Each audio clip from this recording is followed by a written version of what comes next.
Terima kasih saudara, Anda masih bersama kami. Saudara, pasca erupsi yang disertai awan panas guguran, kondisi Gunung Semeru di Lumajang stabil pada Selasa pagi. Petugas BPBD mengimbau warga tetap waspada karena status Gunung Semeru masih di level 3 siaga. Pasca erupsi berupa letusan dan awan panas guguran, Gunung Semeru tak lagi menunjukkan aktivitas vulkanik yang signifikan. Hasil pengamatan secara visual, Selasa pagi gunung tertinggi di Pulau Jawa tertutup kabut, terutama di sektor timur gunung. Diamati dari desa Sumber Mujur maupun dari desa Penanggal, Kecamatan Candipuro, Lumajang. Aktivitas warga di dua desa normal, meski beberapa warga masih khawatir adanya potensi letusan maupun banjir lahar dari Gunung Semeru. Itu kan jurusan Kali Pancing sini. Nah itu takutnya ambernya sini, begitu aja. Jadi masyarakat Ya lari ya? Iyalah lari. Mau lari ke Gunung Sawur nggak bisa. Ya mungkin larinya ke Blok Pasru situ. Nah gitu loh. Itu rundingannya orang-orang. Kayaknya gitulah, nanti larinya nggak usah kemana-mana. Larinya nanti ya ke Pasru karena nggak ada urusan pegunungan kayak jalan banjir gitu loh Mas, di sana kan nggak ada. Petugas Badan Penanggulangan Bencana Daerah atau BPBD Lumajang mengimbau warga tetap waspada karena status Gunung Semeru masih level 3 siaga. Untuk teman-teman dari BPBD sendiri, kita tetap monitoring dengan memantau dengan kewaspadaan. Sekarang kita di level 3 siaga. Petugas Pusat Vulkanologi dan Mitigasi Bencana Geologi atau PVMBG mencatat terdapat aktivitas vulkanik yang terekam di seismograf pos pantau Gunung Sawur. Hasil pemantauan 6 jam terakhir, Gunung Semeru mengalami 13 kali letusan, 5 kali guguran, 6 kali hembusan, dan 3 kali gempa tektonik jauh. Nur Salim melaporkan dari Lumajang. Saudara, seorang pria pencari ikan ditemukan tewas di pinggiran sungai Desa Penambangan, Sidoarjo. Mayat korban ditemukan dengan peralatan menyetrum ikan seperti aki, ban dalam, dan jaring ikan di sampingnya.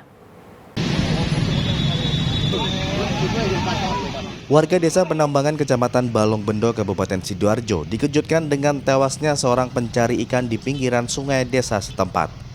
Jasad korban ditemukan dengan peralatan menyetrum ikan seperti aki, ban dalam, dan jaring ikan di sampingnya. Menurut saksi mata, sehari-hari korban sering terlihat mencari ikan di sungai dengan metode menyetrum menggunakan aliran listrik dari aki. Pak, tadi kenapa tadi itu Pak orang tadi Pak? Saya tadi tahu-tahunya ya di sungai itu. Nah, istrinya itu manggil saya. Katanya, "Cak, sampean buat ngemer bojoku lho, karo aku. Kok setrume nduk kali nang di bojoku gak ngerti sih sampean delok." Kula delok, ternyata kula delok pun buat nenten kula buat wani nyekel. Kula jarno. Selanjutnya korban dievakuasi ke Rumah Sakit Sidoarjo. Kasus tewasnya pria pencari ikan ini masih ditangani oleh polisi. Zainul Fajar melaporkan dari Sidoarjo.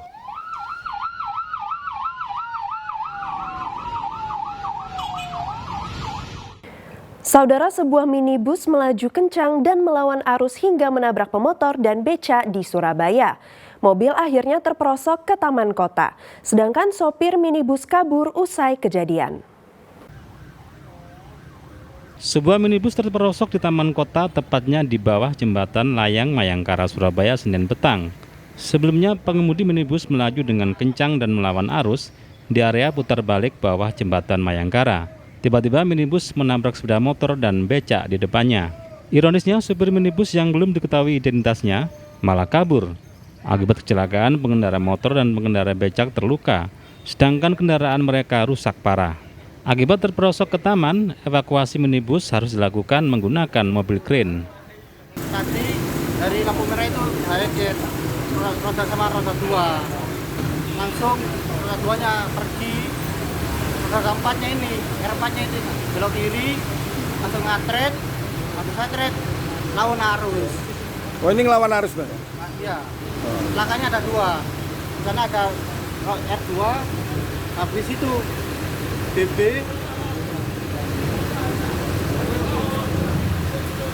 mobilnya langsung masuk taman. Oh. Dia nabrak ya, ngelawan arus nabrak ya? Nabrak. Pengemudinya di mana? lari. Oh, lari dia. Iya. Kejadiannya itu ya ada mobil nggak tahu mobil apa itu. Travelo itu ya. Ya lawan arah sangat kencang ya. Sangat kencang. Aku dari arah timur ke barat. Saya mau menghindar nggak ngatasi. Langsung ditabrak.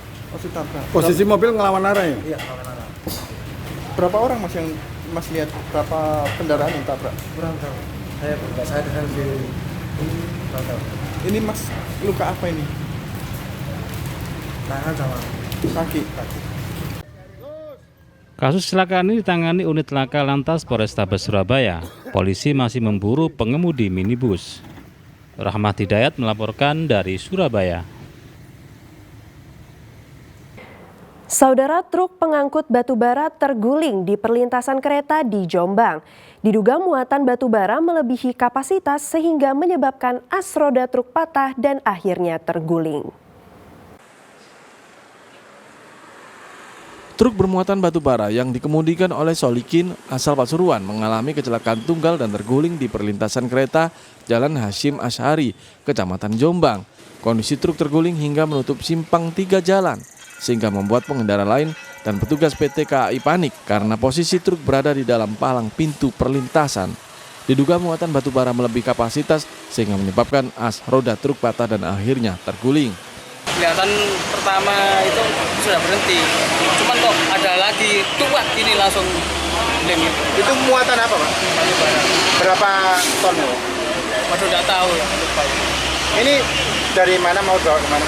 Dari Surabaya sampai ke Kediri. Di mana untuk arus yang dari arah timur nanti kita arahkan ke barat. Bagi yang mengarah ke selatan, nanti kita alihkan melalui Pandanwangi. Kita putarkan di sana, sehingga yang dari arah selatan mengarah ke utara cukup satu jalur saja, supaya tidak menimbulkan kemacetan. Untuk mempercepat proses evakuasi truk dan muatannya, polisi melakukan pengalihan arus dengan menutup Jalan Hasyim Asy'ari dari 2 arah. Meski tak ada korban jiwa, namun truk terguling mengakibatkan kemacetan hingga belasan kilometer. Kini polisi masih memeriksa sopir truk muatan batu bara tersebut. Dwi Mujarso melaporkan dari Jombang. Kita beralih ke informasi ringan, saudara. Memasuki libur Hari Raya Natal dan Tahun Baru, objek wisata Pantai Pasir Putih di Kabupaten Trenggalek ramai dikunjungi wisatawan. Peningkatan pengunjung mencapai 9 kali lipat dari hari biasanya.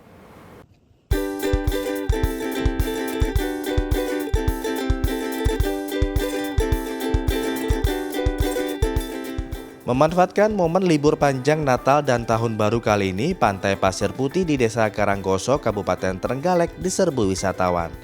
Pengunjung yang datang ke objek wisata pantai ini selain menikmati hamparan pantai putih yang memanjakan mata, ombaknya yang tenang membuat anak-anak bisa bermain pasir dan air di bibir pantai. Namun tetap harus dengan pengawasan orang tua.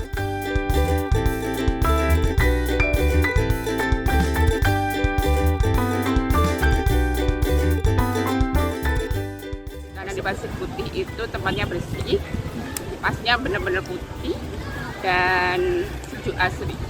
Sudah sering ke sini? Sering banget. Tadi rombongan berapa orang? 6 orang. Oh, 6 orang. Ya. Di jalan gimana? Macet nggak? Alhamdulillah tidak, lancar. Ini lancar. Pagi berarti ke sini aja? Tidak, berangkat jam 9. Oh, jam 9? Ya.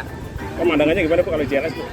Bagus banget, sepanjang jalur JLS kita bisa memandang pantai sepanjang jalan. Selama libur Nataru, kunjungan wisatawan ke Pantai Pasir Putih meningkat tajam. Jika pada hari biasa volume wisatawan hanya 500 hingga 1.000 orang, kali ini lebih dari 6.000 pengunjung. Mengalami peningkatan yang signifikan untuk pengunjungnya. Bahkan untuk lahan parkir selama mulai tanggal 23 ya sampai saat ini bisa dikatakan penuh untuk parkirnya. Iya. Jadi yang jelas selama libur Nataru sampai saat ini pengunjung mengalami peningkatan yang sangat signifikan sekali. Tiket masuk ke lokasi wisata Pantai Pasir Putih ini terjangkau. Orang dewasa dikenakan tarif Rp15.000, anak-anak Rp10.000. Mengantisipasi membludaknya jumlah pengunjung, Dinas Pariwisata Trenggalek memberi alternatif lain wisata, yakni ke Pantai Prigi atau Pantai Mutiara. yang jaraknya hanya sekitar 1 km dari Pasir Putih. Danus Gandro melaporkan dari Trenggalek.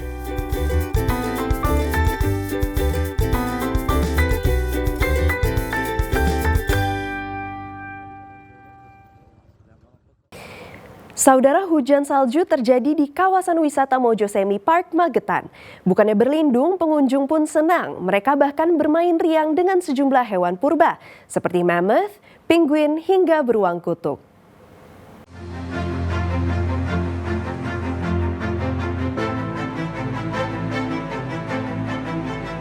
Hujan salju ini terjadi di kawasan Kelurahan Sarangan, Kecamatan Pelausan, Kabupaten Magetan. Tepatnya di wisata Mojosemi Park, hingga membuat ratusan pengunjung bersuka cita bermain salju.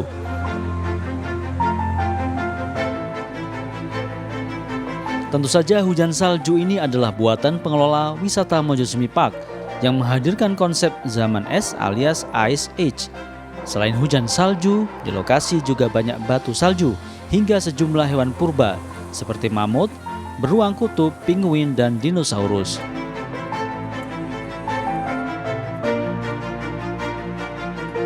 Pada momen libur Nataru, kunjungan wisatawan di Mojosemi Park yang berada di lereng Gunung Lawu bisa mencapai 3.000 orang per hari. Selain sejuknya hawa pegunungan, konsep wisata zaman purba sangat menarik pengunjung. Harganya murah tapi bagus-bagus. Apa aja Mbak yang seru di sini? Sarangan, terus Mojosemi, terus apa lagi ya? Banyak lah pokoknya, belum nyampe atas Tawangmangu. Betul. Kalau yang di Mojosemi sendiri apa ini yang? Dino, pertunjukan dino, terus ada salju, terus kita belum muter-muter lagi sih, kemana-mana juga, baru nyampe sini. Oh, rombongan keluarga dari mana tadi Mbak? Dari Bogor. Dari Bogor. Seru banget sih, ini ketiga kalinya ke Dino Park ini. Nah yang salju ini kayaknya yang pertama di tahun ini. Kayaknya dari tanggal 23 sampai Januari tanggal berapa ya, ada wahana baru nih. Sama penguin itu. Oh, ini tadi sama keluarga gitu? Iya, sama keluarga kesini. Dari mana Mbak? Dari Pati. Selain kesini kemana aja Pak ini nanti? Tadi habis dari Sarangan. Okupansi penginapan kita ini dari tanggal 20 sampai dengan tanggal 1 Januari itu sudah all type sold out semua. Dari mulai camping, glamping, kontainer, cabin ini sold out semua. Hingga kemudian kami memberikan satu sajian yang nanti akan menjadi satu memorize buat teman-teman penginap, di mana di akhir tahun, di malam tahun baru kita akan menampilkan yang namanya safari night, ada musik, kemudian ada dino show malam hari dengan permainan fire dance, kemudian juga nanti para penginap juga akan melintas, mereka akan mengekspor dino park dan snow rock kita tuh di malam hari. Ini pasti akan menjadi pengalaman yang tak terlupakan buat teman-teman yang menginap.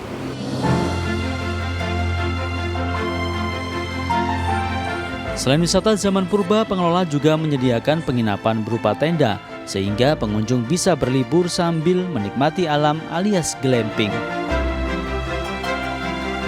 Untuk bisa masuk, pengunjung perlu membeli tiket Rp35.000 per orang. Tiket itu sudah satu paket, yakni Mojosemi Park, Dinosaurus Park, dan kawasan Snow Rock. Dirgo Suyono melaporkan dari Magetan.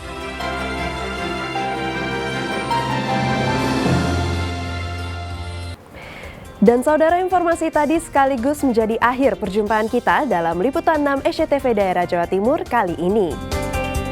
Atas nama seluruh kru yang bertugas, saya Keisha Prabawa mengucapkan terima kasih atas perhatian Anda.